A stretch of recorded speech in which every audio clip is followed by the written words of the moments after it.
Salam damai, sahabat Oase Rohani Katolik yang terkasih. Apa kabar?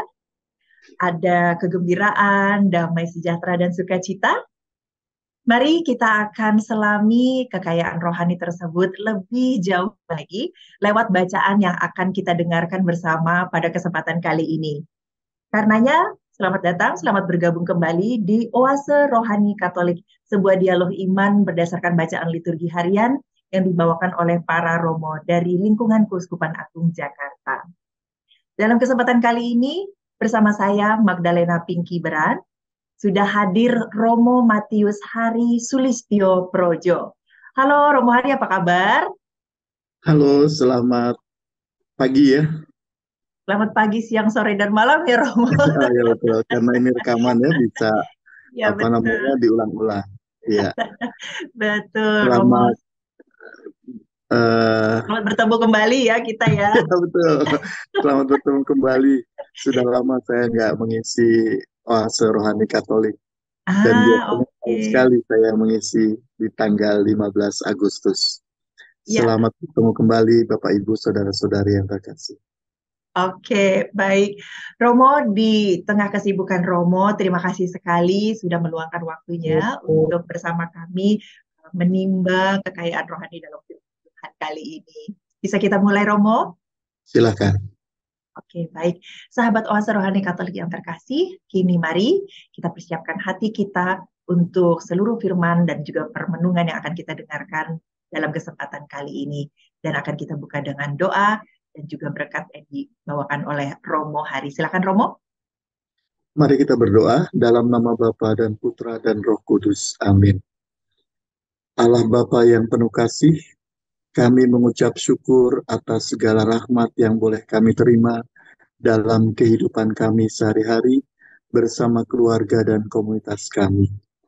Kami mengucap syukur kepadamu karena Engkau senantiasa menyertai kami di dalam kehidupan ini, menguatkan kami untuk menghadapi berbagai persoalan-persoalan dalam kehidupan kami di sepanjang aktivitas kami hari ini. Semoga kami terus memiliki semangat untuk bertahan dan penyertaan-Mu selalu kami harapkan sehingga kami mendapatkan rahmat pertahanan dalam kehidupan ini dan juga senantiasa mau mengolah apapun yang Engkau berikan kepada kami. Semua ini kami mohonkan dengan pengantaran Putramu, Tuhan dan pengantara kami. Amin. Dalam nama Bapa dan Putra dan Roh Kudus. Amin. Bacaan pertama diambil dari kitab Ulangan. Musa menyampaikan pesan ini kepada seluruh bangsa Israel. Aku sekarang berumur 120 tahun. Aku tidak dapat dengan giat memimpin kalian lagi. Dan Tuhan telah bersabda kepadaku, sungai Yordan ini tidak akan kau seberangi. Tuhan Allahmu, dialah yang akan memimpin kalian menyeberang. Dialah yang akan memunahkan bangsa-bangsa dari hadapanmu, sehingga kalian dapat memiliki negeri mereka. Yosua akan memimpin kalian menyeberang sesuai dengan sabda Tuhan. Tuhan akan memperlakukan bangsa-bangsa itu sebagaimana ia telah memperlakukan Sihon dan Og, raja-raja orang Amori yang telah dipunahkannya beserta negeri mereka. Tuhan akan menyerahkan bangsa-bangsa itu kepadamu, dan kalian harus memperlakukan mereka tepat seperti perintah yang kusampaikan kepadamu. Kuatkan dan teguhkanlah hatimu. Janganlah takut dan jangan gemetar karena mereka. Sebab Tuhan Allahmu, dialah yang berjalan menyertai kalian. Ia tak akan membiarkan dikau dan tak akan meninggalkan dikau. Musa lalu memanggil Yosua dan berkata kepadanya, di depan seluruh orang Israel, kuatkan dan teguhkanlah hatimu, sebab engkau akan masuk bersama dengan bangsa ini ke negeri yang dijanjikan Tuhan, dengan sumpah kepada nenek moyang mereka, untuk memberikannya kepada mereka. Dan engkau akan memimpin mereka sampai mereka memilikinya.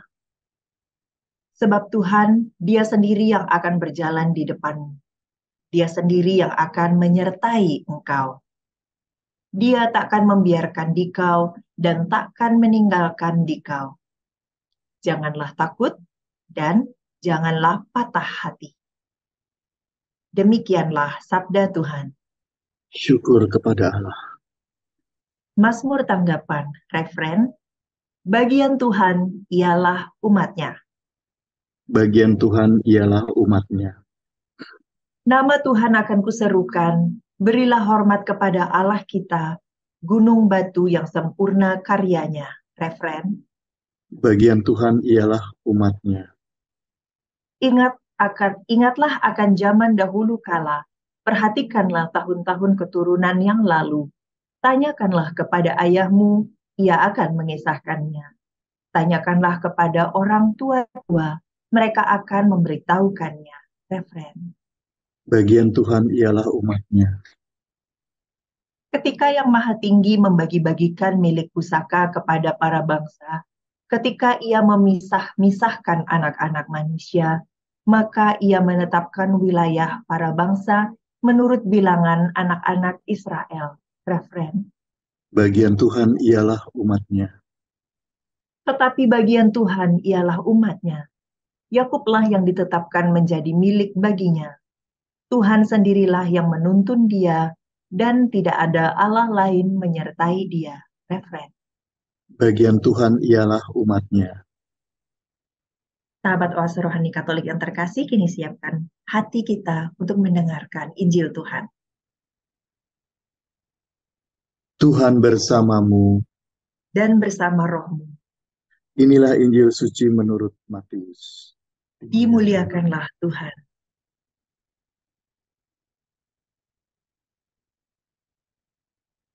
Sekali peristiwa, datanglah murid-murid dan bertanya kepada Yesus, "Siapakah yang terbesar dalam kerajaan surga?" Maka Yesus memanggil seorang anak kecil dan ditempatkannya di tengah-tengah mereka. Lalu berkata, "Aku berkata kepadamu, sungguh jika kalian tidak bertobat dan menjadi seperti anak kecil ini, kalian tidak akan masuk ke dalam kerajaan surga. Sedangkan barang siapa merendahkan diri dan menjadi seperti anak kecil ini, dialah yang terbesar dalam kerajaan surga. Dan barang siapa menyambut seorang anak kecil ini seperti ini dalam namaku, ia menyambut aku. Ingatlah, jangan menganggap rendah seorang pun dari anak-anak kecil ini, karena aku berkata kepadamu, malaikat-malaikat mereka di surga selalu memandang wajah Bapakku yang di surga." Lalu Yesus bersabda lagi, "Bagaimana pendapatmu jika seorang mempunyai 100 ekor domba dan seekor diantaranya sesat? Tidakkah ia akan meninggalkan yang 99 ekor di pegunungan, lalu pergi mencari yang sesat itu? Dan aku berkata kepadamu, sungguh jika ia berhasil menemukannya, lebih besarlah kegembiraannya atas yang seekor itu daripada atas yang ke-99 ekor yang tidak sesat. Demikianlah pula dengan Bapamu yang di surga, tidak menghendaki seorang pun dari anak-anak ini hilang." Demikianlah sabda Tuhan. Terpujilah Terpujilah Kristus. Sahabat Oase Rohani Katolik yang terkasih, kini mari kita mulai sesi kita yang pertama. Romo Hari, dari bacaan indah yang kita dengarkan hari ini, inspirasi iman apa yang bisa kita dapatkan, terutama juga mungkin kaitan antara bacaan pertama dan juga bacaan Injil hari ini, seperti apa kita bisa memaknainya ya Romo? Silakan. Terima kasih Ibu Bapak, saudara-saudari yang terkasih. Sungguh luar biasa bacaan-bacaan hari ini yang meneguhkan kita untuk semakin dekat kepada Allah. Bacaan pertama dari kitab Ulangan, ini adalah kitab yang kelima dari kitab Taurat, dan sebelum kita masuk ke dalam bacaan di pasal 31 ayat 1-8, saya akan memberikan beberapa pokok penting dari kitab Ulangan ini. Yang pertama, Musa mengingatkan bangsa Israel akan peristiwa-peristiwa besar selama 40 tahun yang terakhir. Ia mohon kepada bangsa Israel supaya mereka ingat bagaimana Tuhan memimpin mereka melalui padang gurun, dan karena itu mereka harus taat dan setia kepada Tuhan. Pokok pikiran yang lain yang penting dalam kitab Ulangan adalah Musa mengulangi 10 perintah Allah, dan ia menekankan arti perintah yang pertama. Ia minta dengan sangat supaya orang Israel beribadat kepada Tuhan saja. Lalu ia mengulangi beberapa hukum dan perintah yang mengatur kehidupan bangsa Israel di tanah yang sudah dijanjikan. Kemudian Musa juga mengingatkan bangsa Israel akan arti ikatan perjanjian Tuhan dengan mereka. Ia mendorong bangsa Israel supaya memperbarui kesediaan mereka untuk memenuhi kewajiban-kewajiban mereka. Yosua ditunjuk sebagai pengganti Musa untuk memimpin umat Tuhan sesudah menyanyikan sebuah lagu pujian bagi kesetiaan Tuhan dan mengucapkan berkat atas suku-suku Israel. Dan Musa wafat di Moab di sebelah timur sungai Yordan. Dan yang menarik dari bacaan kita hari ini, sungguh pesannya itu sangat luar biasa. Musa menyampaikan pesan ini dari Allah bahwa ketika dia memberikan pesan, dia sedang berumur 120 tahun. Ini adalah umur terakhir dari Musa sebelum ia wafat. Ia meminta supaya karena dia sudah lemah dan sudah tua, sehingga meminta Yosua untuk memimpin umat Israel masuk ke tanah yang terjanji. Dan Musa memberi pesan kepada seluruh bangsa Israel, juga kepada Joshua, supaya jangan takut menghadapi berbagai hal apapun. Bahkan juga jangan gemetar. Sehingga mereka sungguh yakin untuk bisa memasuki tanah terjanji itu. Karena apa? Karena Allah sendiri yang akan mendampingi mereka. Allah sendirilah yang akan menyertai mereka untuk memasuki tanah terjanji itu. Sehingga mereka harus yakin karena Allah lah mereka bisa keluar dari tanah Mesir dan kemudian diselamatkan dengan berbagai cara. Sempat dalam kitab Bilangan pernah ada diutus beberapa pengintai untuk di tanah terjanji itu. Dan karena pengintai-pengintai itulah lantas mereka menjadi kecut hatinya dan tidak berani untuk masuk ke dalam tanah terjanji itu. Dan Allah menjadi murka karena mereka tidak percaya. Mereka hanya mengandalkan diri mereka sendiri, tetapi tidak mengandalkan Allah yang senantiasa menyertai mereka. Mereka melupakan Allah sehingga Allah murka. Bahkan mengatakan bahwa umat yang berusia 20 tahun ke atas itu akan dimusnahkan. Sehingga pada kitab Ulangan ini Musa mengingatkan kepada semua bangsa Israel bahwa jangan mengandalkan diri sendiri. Sekalipun kuat juga, tetapi kalau musuh-musuhnya lebih luar biasa dahsyatnya kekuatannya, tetap jangan takut. Kenapa? Karena Allah sendirilah yang akan menyertai mereka. Inilah pesan dari kehidupan kita sehari-hari juga. Kita juga pasti seperti bangsa Israel yang menghadapi berbagai peperangan dalam kehidupan kita. Peperangan dalam pengertian menghadapi tantangan-tantangan hidup ini. Entah itu nggak punya duit, entah itu karena sakit, entah itu juga karena hubungan kita yang tidak baik dengan sesama kita, atau apapun juga. Tetapi yang terpenting adalah bagaimana kita menghadapi tantangan-tantangan itu dengan kepercayaan bahwa Allah menyertai kita dalam setiap aktivitas dan langkah-langkah kita. Jika kita percaya bahwa Allah senantiasa menyertai kita, maka pastilah apapun tantangan akan bisa kita hadapi, sehingga kita bisa memenangi peperangan dalam kehidupan kita. Itulah Iya, yang Romo. disampaikan Iya, Musa Romo. kepada kita. Ya, Kadang kita percaya bahwa kita selalu disertai Tuhan, tapi pada saat kita mungkin meminta petunjuk tertentu, saat kita berada di persimpangan atau pada saat peperangan gitu ya, ini harus apa tindakan selanjutnya dalam berperang ini, misalnya seperti itu. Mungkin sering kita rasakan kok tidak mendengar suara apa-apa dari Tuhan, tidak mendengar petunjuk apa-apa, tidak merasa diarahkan. Mungkin karena itu kita mulai ragu, apakah Tuhan benar-benar ada nih menemani saya gitu ya?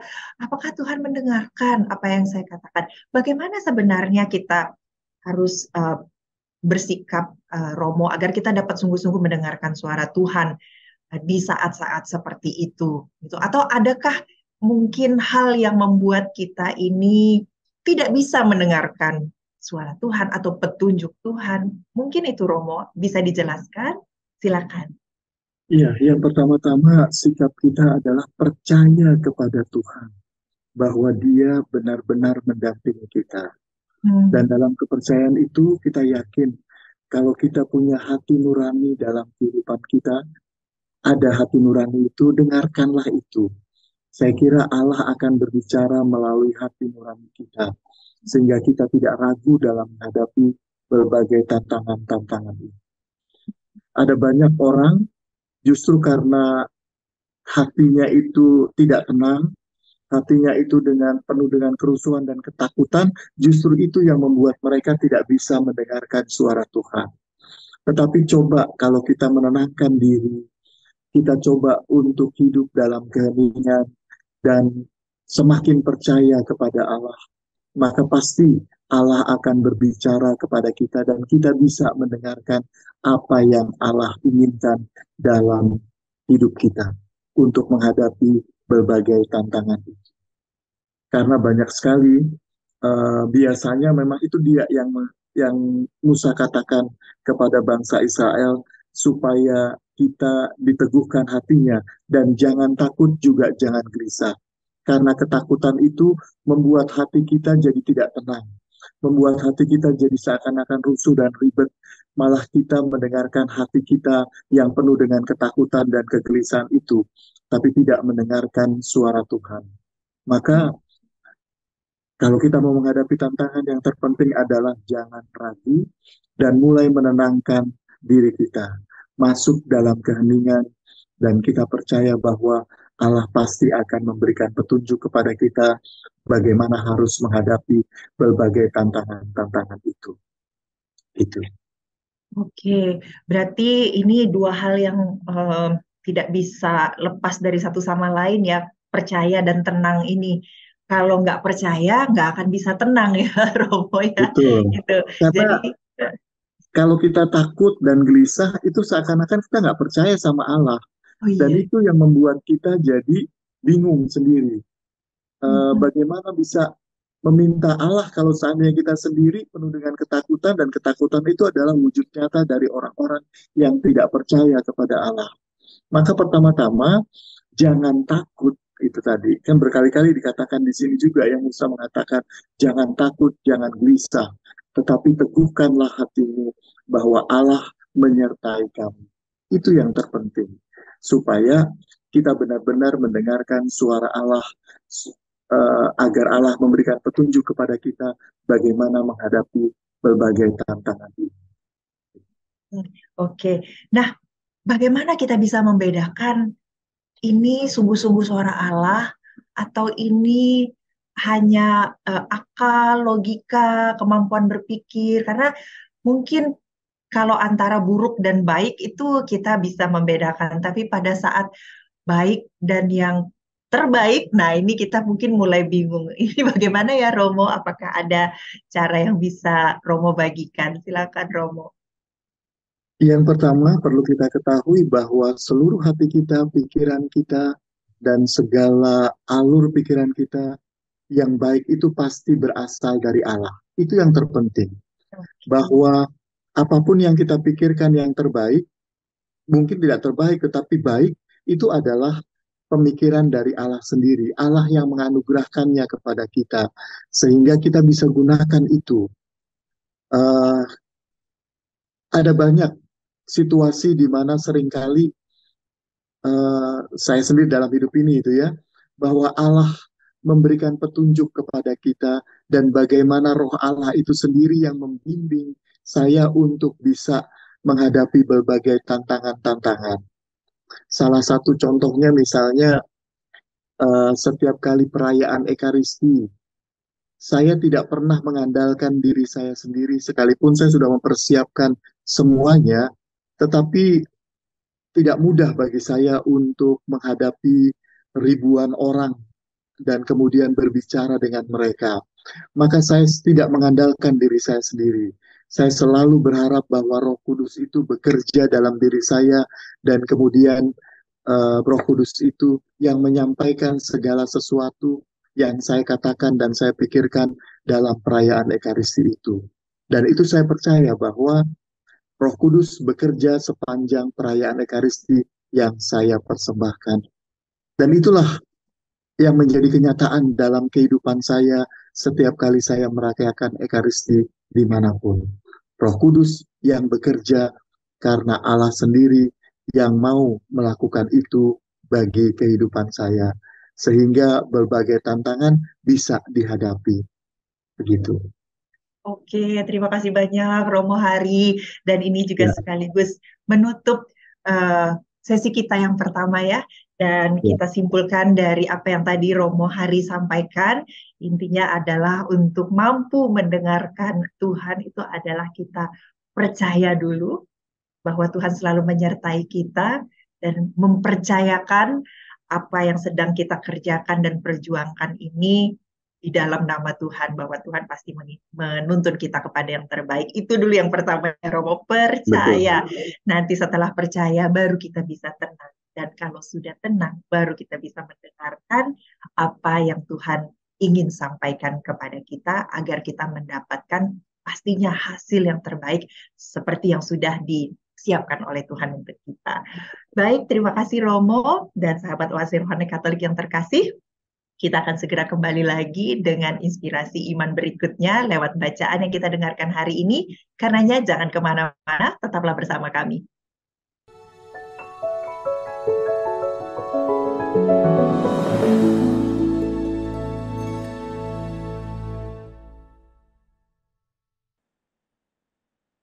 Sahabat Oase Rohani Katolik yang terkasih, selamat datang kembali di sesi kita yang kedua. Terima kasih Anda masih bersama kami. Sebelum kita lanjutkan sesi ini, saya ingin mengingatkan Anda untuk mungkin berbagi atau sharing iman atau pengalaman atau mungkin ada pertanyaan, ada kritik dan saran, silahkan disampaikan lewat email di orkkaj2021@gmail.com atau boleh juga Anda menghubungi 0881 0251 33438. Masih bersama saya Magdalena Pinky Beran dan juga Romo Matius Hari Sulistyo Projo. Nah, di sesi yang kedua ini Romo Hari, inspirasi iman apa yang bisa kita dapatkan lagi untuk melanjutkan tadi pembicaraan kita di sesi yang pertama. Silakan Romo. Iya, dalam bacaan Injil hari ini sungguh luar biasa karena Allah memberikan kontradiksi dalam bacaan ini. Eh, Allah bertanya, siapakah yang terbesar dalam kerajaan surga? Yang terbesar, tetapi justru dia memberikan contoh yang paling kecil, anak-anak bukan orang dewasa, tetapi justru anak-anaklah yang terbesar dalam kerajaan surga. Mengapa demikian? Karena anak-anak ini rendah hati dan sangat tulus dalam kehidupan mereka. Sehingga justru orang-orang yang rendah hati dan tulus dalam kehidupan mereka, itulah yang justru terbesar dalam kerajaan surga. maka kita juga diajak untuk menjadi seperti anak kecil. Sekalipun kita sudah dewasa, tetapi toh juga ada kan ya sikap anak-anak dalam diri kita setiap kali kita melakukan segala sesuatu. Kita perlu menjadi anak kecil di hadapan Allah Bapa. Anak kecil yang rendah hati dan tulus, yang bergantung sepenuhnya pada orang tuanya. Ya, dalam diri kita juga terdapat setan-setan yang seringkali menggoda kita untuk mengatakan bahwa kita sudah dewasa. Tetapi seringkali justru ini membuat hidup kita menjadi tidak nyaman dan tidak aman, dan merasa bahwa diri kita uh, menjadi sombong. Ini membuat kita justru menjadi tidak dewasa dalam iman saat kita masih memikirkan kepentingan diri kita sendiri, kepentingan ego-ego kita. Bahkan dalam pelayanan pun kita kadang-kala juga memikirkan kepentingan-kepentingan kita. Maka para murid-murid bertanya kepada Yesus, siapakah yang terbesar dalam kerajaan surga? Orang yang dewasa dalam iman justru semakin hari menghayati spiritualitas anak kecil di hadapan Bapa. Seperti anak-anak yang sungguh luar biasa, yang mau rendah hati dan tulus menerima Bapak Ibunya.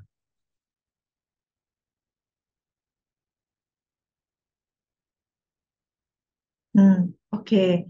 Berarti ini yang dimaksudkan untuk menjadi seperti anak kecil ini adalah spiritualitasnya ya Romo, bukan kelakuannya ya. Oh Ya, iya, kita spiritualitasnya pasti. Oke, baik. Jadi yang diharapkan di sini memang berbanding terbalik sekali ya terhadap tuntutan dunia ini, di mana kita diminta untuk cerdas, berpengetahuan, dan kuat, dan itu adalah sesuatu yang baik dan ya dipandang baik oleh dunia ini. Nggak ada yang mau menjadi seperti anak kecil, karena anak kecil dianggap tidak punya pengetahuan, tidak punya pengalaman, tidak punya kemampuan ya Romo. Tapi justru Tuhan Yesus mengajak kita untuk dalam spiritualitas kita ternyata berbanding terbalik ya. Justru spiritualitasnya harus terus tetap seperti anak kecil, dalam arti itu tadi ketulusannya dan kerendah hatiannya. Bagaimana ya Romo dalam setiap dalam setiap bidang kehidupan kita, di mana kita dituntut untuk bersaing, untuk menunjukkan siapa diri kita, untuk menunjukkan kemampuan kita, kita bisa tetap rendah hati, bisa tetap tulus. Ada yang bisa dibagikan, Romo? Silakan. Iya, dalam situasi persaingan ini, nah itu ya, pertama-tama jangan menuruti dunia. Kenapa? Kalau kita menuruti dunia, pasti kita akan jauh dari Allah dan tidak memiliki spiritualitas seperti anak kecil. Justru kita diajak untuk semakin rendah hati, semakin tulus hati, sehingga kita memiliki rasa damai. Maka yang terpenting kan sebenarnya dalam hidup kita ini adalah bagaimana kita mencapai kedamaian dalam kehidupan kita. Kalau kita dipenuhi dengan persaingan, kemudian macam-macam situasi dunia ini, pasti hidup kita tidak damai. Maka yang terpenting adalah kedamaian dalam kehidupan kita. Saya belajar rendah hati itu dari Mas Parno. Mas Parno itu adalah asisten rumah tangga Wisma Adu Sucipto di Rawamangun yang dulu pernah saya tinggal di sana. Mas Parno itu seperti salah satu tokoh sinetron Bajai Bajuri. Dia selalu mengawali kalimatnya itu dengan kata maaf. Maaf Romo, saya mau nyapu. Maaf Romo, saya mau keluar. Dan macam-macam selalu pakai kata maaf. Menurut saya dia ini sangat rendah hati sehingga hidupnya. Satu ketika dia keluar rumah dan tabrakan sama bule.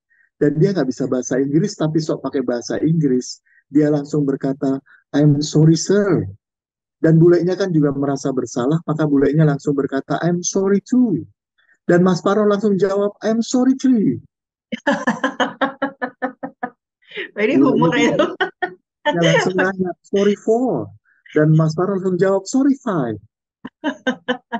Bulenya bingung, mungkin merasa bahwa otaknya Mas Paro error waktu tabrakan tadi. Maka dia langsung nanya, are you sick? Mas Pano langsung jawab, no sir, I am seven. Bahasa Oke. Inggrisnya ngawur memang Mas Pano ini, tetapi lihat, dia begitu rendah hati, mau meminta maaf dan memaafkan. Ini yang selalu dalam kehidupan kita, dia terjadi di dalam aktivitas manapun. Sehingga hidupnya begitu damai. Inilah fungsi dari spiritualitas seperti anak kecil yang tulus hati dan rendah hati. Dan yang terlebih lagi adalah mau mendapatkan pengarahan, mau mendapatkan bimbingan, sama seperti anak kecil yang selalu mendapatkan bimbingan dan arahan dari orang tuanya. Demikian juga kita, Allah selalu membimbing kita melalui berbagai cara, melalui bacaan-bacaan dalam kitab suci, melalui orang-orang yang Allah utus untuk kita, dan macam-macam. Dan itu adalah arahan dan bimbingan. Kalau kita punya spiritualitas seperti anak kecil, maka yang terjadi adalah kita sungguh-sungguh mau mengikuti apa yang Allah katakan. Sama seperti Bunda Maria yang senantiasa mengatakan kepada uh, kita juga dalam bacaan, aku ini adalah hamba Tuhan, terjadilah padaku menurut perkataanmu. Nah, demikianlah orang-orang yang memiliki hati seperti hamba Tuhan, mau mendapatkan bimbingan dan arahan dari Tuhan. Saya hari ini sudah 16 tahun menjadi imam. Jadi ulang tahun yang ke-16 menjadi seorang imam. Nah, yang terpenting dalam kehidupan saya itu adalah bagaimana saya menjadi hamba Tuhan yang sungguh rendah hati dan tulus hati dalam pelayanan kepada siapapun. Sehingga orang-orang yang saya layani mau semakin dekat kepada Tuhan dan bersyukur atas hidup yang mereka peroleh. Demikian juga dengan saya, selama 16 tahun ini saya bersyukur atas imamat yang dianugerahkan Tuhan kepada saya, sehingga melalui imamat itu saya bisa melayani banyak orang, sehingga orang-orang itu pun juga bisa menjadi orang yang baik, bahkan senantiasa bersyukur kepada Allah, sebagaimana saya bersyukur kepada Allah. Itu. Ya, wah, luar biasa. Sebelum kita lanjutkan, saya juga mau mengucapkan mewakili seluruh sahabat Oase Rohani Katolik, happy anniversary ya buat pelayanan Romo, dan terus semangat dalam pelayanan, dan tentunya kami juga terus mendoakan Romo dalam pelayanan agar selalu sehat dan selalu bersemangat dan limpah berkat.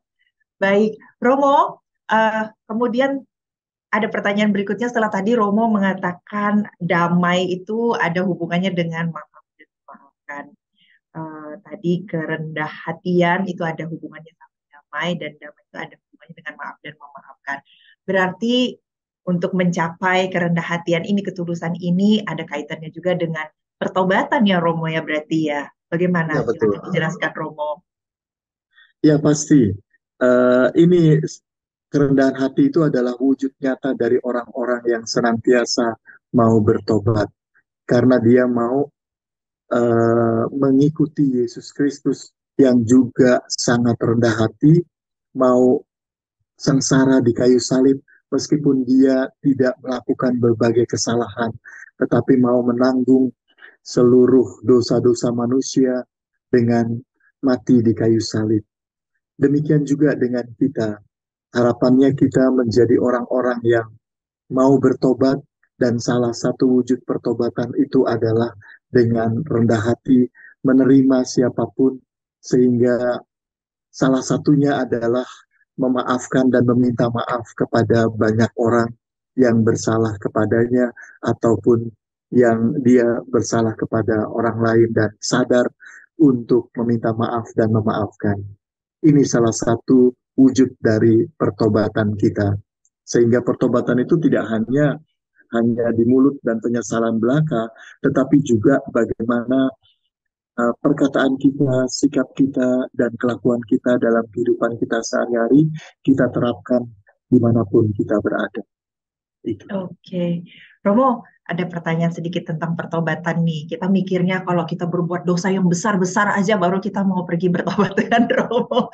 Nah, apakah untuk dosa-dosa kecil juga sebaiknya kita ucapkan dalam pertobatan, atau pas pada saat kita melakukan pertobatan ini hanya yang besar-besarnya aja nih yang kita sebutkan? Bagaimana sih seharusnya kita melakukan pertobatan ini, Romo? Kecil atau besar itu kan sama, bahwa itu adalah dosa.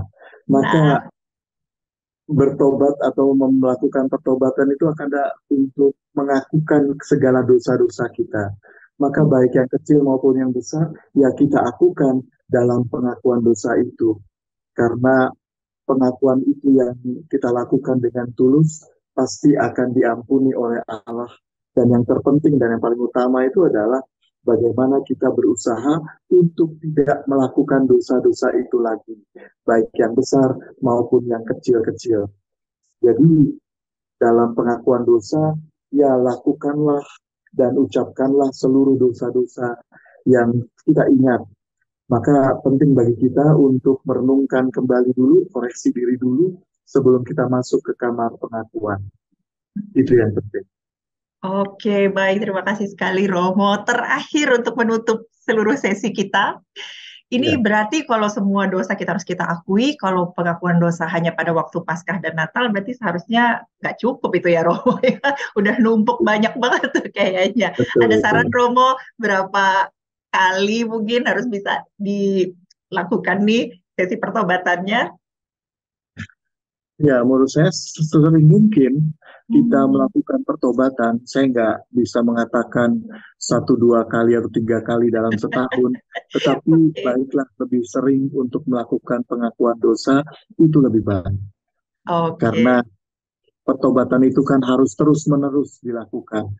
Dan ini yang paling penting sekali lagi saya katakan bahwa bukan hanya penyesalan dan pengakuan, tetapi yang pertama-tama adalah bagaimana kita mau membangun niat-niat kita supaya kita tidak melakukan dosa yang sama.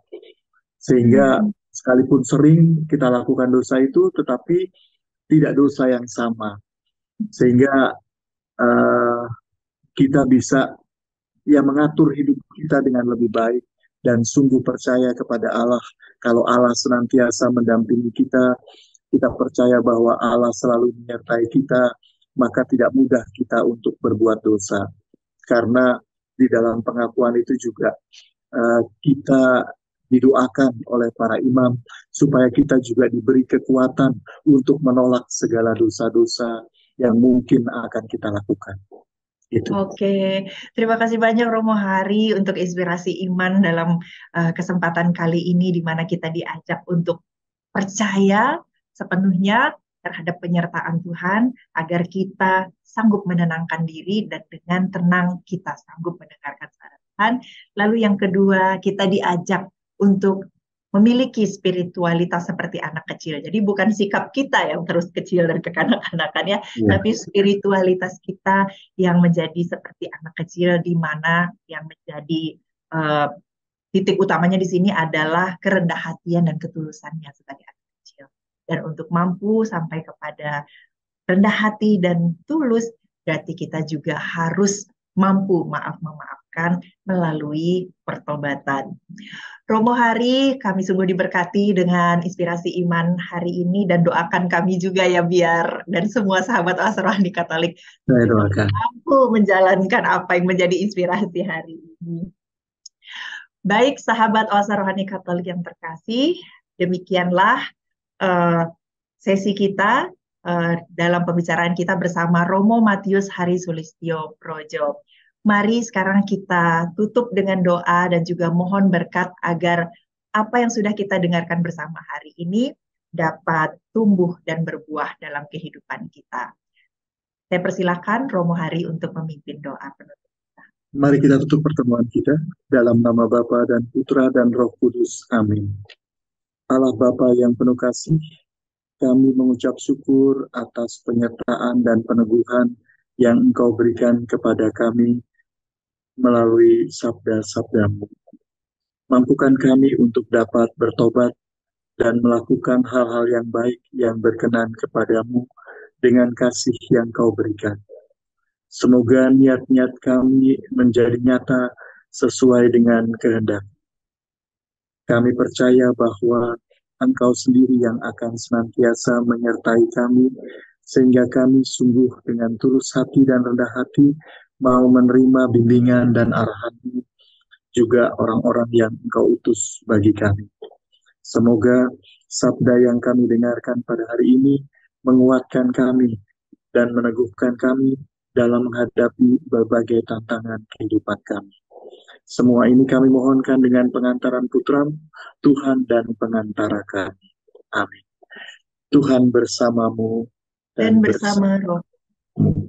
Allah yang Maha Kuasa melindungi, membimbing, dan memberkati Ibu Bapak, Saudari-saudara, dalam nama Bapa dan Putra dan Roh Kudus. Amin.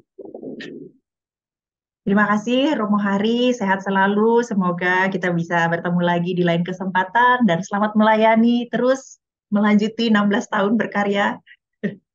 Terima kasih. Terima kasih Bapak Ibu Saudara-saudari. Sampai ketemu lagi. Ya, sahabat Oase Rohani Katolik yang terkasih, demikianlah acara kita dalam kesempatan kali ini. Saya Magdalena Pinky Beran dan juga Romo Matius Hari Sulistyo Projo mohon pamit. Sampai bertemu lagi di edisi selanjutnya. Salam damai, Tuhan Yesus memberkati. Amin.